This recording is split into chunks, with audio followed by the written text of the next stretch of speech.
Are you ready to take the plunge into home ownership? If you are, there are going to be some things that you need to avoid. So in this video, we're going to be talking about 10 things that first-time home buyers should steer clear of. And we're going to start right now.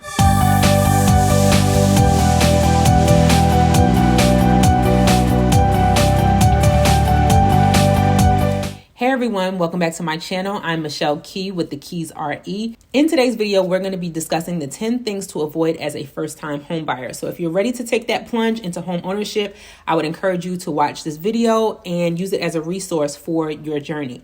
I recently posted a video about the 10 steps to the home buying process, and this video is definitely going to piggyback off of that video. I'll leave it up here in the cards. I would love for you to consider subscribing to my channel and turning on your post notifications so that you can be updated next time I post a new video. So let's get right into this video. Now, if you're in the market to purchase a home and this is your first time purchasing a home, the first downfall that one may make is to begin shopping before you get a pre-approval. As a regular human being and an inquiring human being, you may decide that you want to purchase a property and then you begin shopping on your own. So you're online looking around and, picturing yourself in these mega mansions, and just reality is that you really need to get a pre-approval before you start your hunt. So a realtor is likely not going to work with you until you have this pre-approval so that we know that a bank is actually going to loan you the money.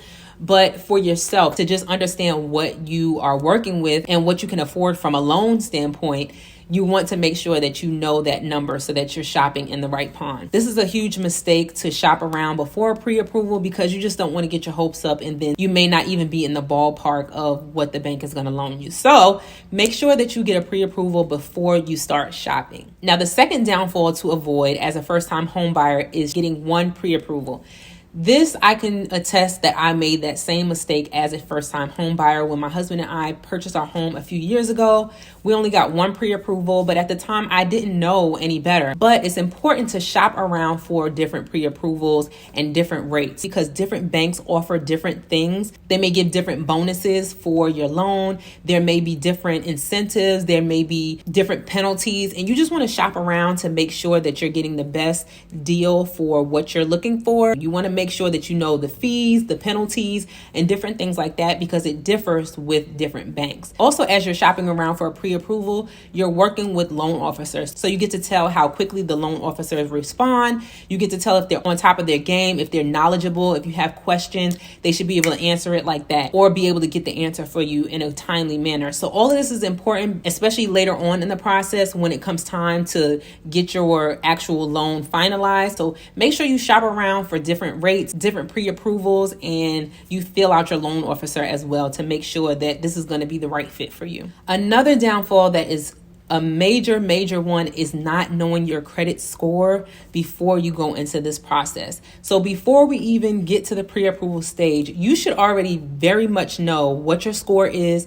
And I believe the mortgage system goes by a different type of score, but you need to know your general FICO score just to see where you stand with your credit. And if there's anything that you can do now to improve your credit or get some things off of your credit that may be incorrect, this is the time before you start. Don't go into the pre-approval process blind. You want to be very well aware of your score, and getting the best score is going to get you the best rate. So if you need to work with a credit repair specialist, you need to know that going in. Finances are never really all out the way, but when we get the pre-approval and the score out of the way, the next thing that you want to avoid is shopping for more house than you can afford. And this is so important in general because we don't want to overextend ourselves with this new home purchase. Just because the bank pre-qualified you or pre-approved you for a certain amount does not necessarily mean that you can afford that. That's how much they would be willing to loan you. Only you know what you can afford. So I would highly suggest either consulting with a financial advisor or just really fine-tooth combing your finances and making sure that the mortgage payment that is quoted for you in your pre-approval is something that you would be comfortable with paying for a long period of time. You can ask your loan officer to give you what your potential payment could be for any amount under that pre-approval max. If they're going to allow you a max amount of $400,000, the payment will be $2,000, and you know that $2,000 is not going to fit comfortably in your monthly budget, then maybe you can go down and ask them, okay, well, how much would a $350 monthly payment be? So just be very, very aware of what you can afford, not always what the bank will give you. Okay, that makes sense. Let's be smart and make smart financial decisions. So a lot of the things to avoid are going to unfortunately come down to money, because this is a huge money purchase and you just have to have your ducks in a row. Okay. So the next thing you're going to want to avoid is moving around money. As you're looking for the home, you now have a lender teetling in your finances. They're going to watch your finances with a magnifying glass. So you want to make sure that you're not moving around big lump sums of money. You want to make sure that you're just being very conservative with your money during this process. They can decline your loan even after a pre-approval for whatever reason that they deem necessary. So if they see some things that are raising red flags, your loan could potentially get declined, and then you're back to square one. So you just want to make sure that you're not moving around money or doing anything out of the ordinary with your money during this process. The next thing that you're going to want to avoid is running your credit during this process. You're definitely going to be excited during the process, especially when you get almost to the finish end, when you know you have a close date and things are moving along and you're like ready to just take on the world. But hold your horses. Do not, and I mean do not, run your credit at any point between the pre-approval and your close date. Do not. I don't care if it's just a little store card. I don't care if you are trying to go buy some furniture and I don't care if it's rent a center. I don't trust that either. Okay. Do not run your credit. We know you're going to have a new house and that might be your forever home, and you will have forever to furnish that home. If you run your credit before it's time to close, the bank might deny your loan. Okay. I'm just throwing it out there. Don't kill the messenger. I'm just telling you, don't go buy that Benz that you've been eyeing for the last 6 months to go park it in your new garage. Okay. There will be time for that. Right now is just the time to close on your deal, and running your credit is a surefire way to send up red flags. And so just avoid it. Okay. Another thing to avoid as a first-time home buyer is not really paying attention to the details. And there's a lot of details when it comes to buying a home. But one thing that sticks out to me in particular is comparing your loan estimate with your closing disclosure. So these are two forms that your lender will have to provide to you. The loan estimate is before you close, and this is kind of giving you the idea of what you're going to be expected to pay at closing and all the different fees and things like that. And then you have to have a closing disclosure given to you 3 days prior to closing. Your loan estimate may update as things change during the process. However, your loan estimate and your closing disclosure needs to almost mirror. And if anything has changed significantly, your closing can be pushed back. Your realtor should be on the ball when it comes to that. They should be able to point that out. However, this is your home. This is your loan. You want to make sure that you are also paying attention, asking questions about your loan and the different fees that are coming up, because there are a lot of fees. And your closing disclosure that is provided to you 3 days before closing should look almost identical to your loan estimate. So another thing I would highly suggest for you to avoid as a first-time home buyer is not estimating your down payment and closing costs that you're going to be required to pay out of pocket at close. In general, the bank is going to check to make sure that you have the funds available. However, going into the process, you just want to be very aware that you are going to need cash in order to close for a home.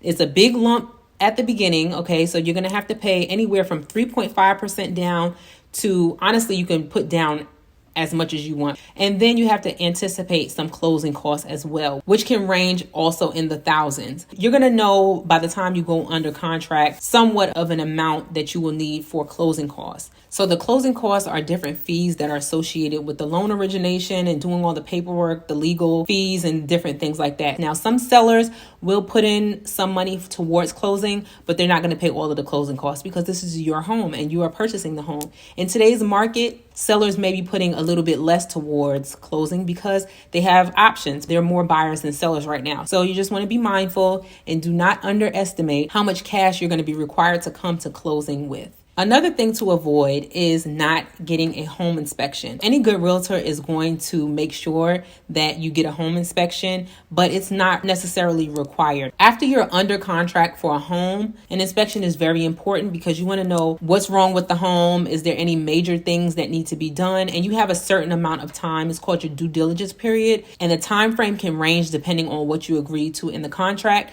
And if there are any red flags, anything major that needs to be repaired, you have an opportunity to go to the sellers and have them repair the big ticket items or whatever it is that you and your realtor decide to present to the seller to repair. And they have to do that within the due diligence period.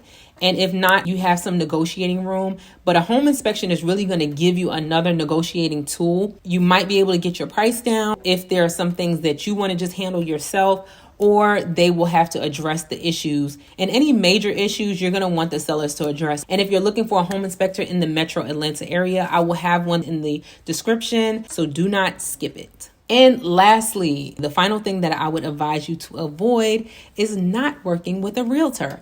So a realtor basically is going to represent you in this entire process. They're going to guide you. They're going to make sure that you get things turned in by deadlines. They're going to make sure that the contract that is presented is a legal binding contract.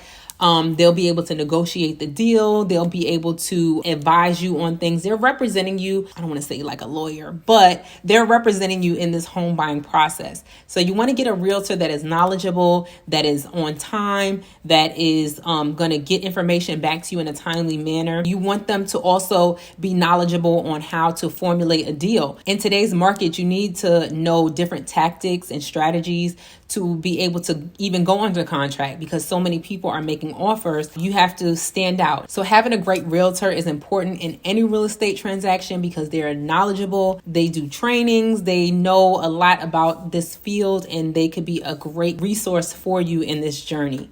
So these are the 10 things that I would suggest that you avoid. There are a lot more, but these are just the 10 that stand out to me. If you're interested in purchasing your first home in the Atlanta area, I am a realtor, so I will leave my contact information in the description below. I would love to hear from you. If you found this helpful, I would love for you to give this video a thumbs up. Tell me what you think in the comments. Go check out my last video on the 10 steps to the home buying process. And I hope you enjoyed this video. Thank you guys so much for watching, and I'll catch you in my next one. Bye.